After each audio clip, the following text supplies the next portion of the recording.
So it's probably not a big surprise that the gospel reading for the Feast of Corpus Christi is the institution of the Eucharist at the Last Supper. And I guess my question is a really basic one, and that is, why bread and wine? I mean, obviously, there's a lot of significance to bread, and there's also a lot that we could say about wine. But what about bread and wine together? Like, why not just bread? Or why not bread and wine and olive oil? Like, why this specific pairing? And I thought that was a really easy question to answer. It turns out it's a little bit more difficult to answer than I thought. Now, in Judaism, we know that wine and bread are special in a unique way, right? Before we eat or drink anything, we say a blessing related to each category of foods. So we have a blessing for things that grow on trees.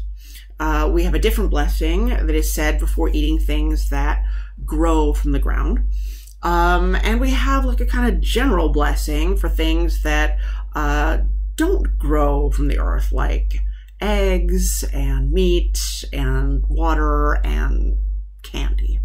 There are only two exceptions, and those exceptions are bread and wine, each of which have their own specific blessing. So before eating bread, we thank God who brings forth bread from the earth. And before drinking wine, we thank God who creates the fruit of the vine.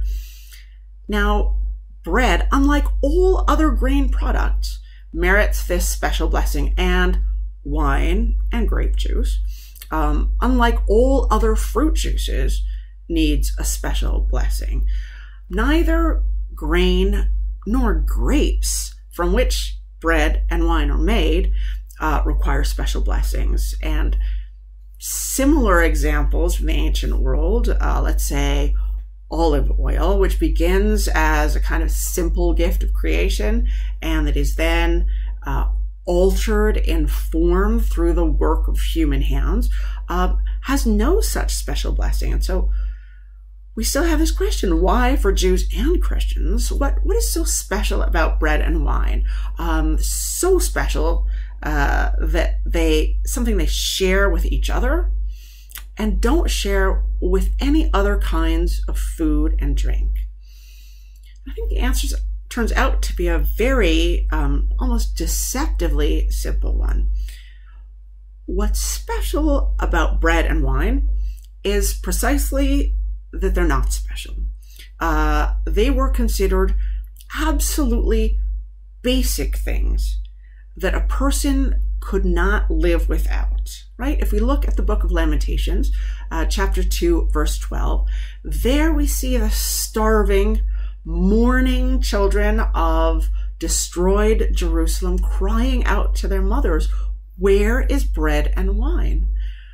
Bread and wine are clearly understood to be the essential foods that nourish and sustain the human person.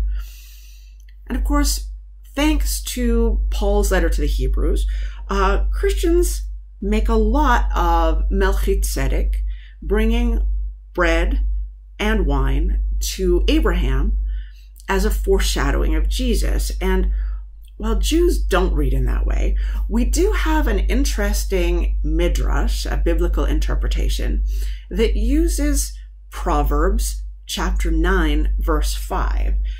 And in that verse, we see wisdom, God, inviting the simple and the foolish to partake of my bread and drink of the wine I have mixed.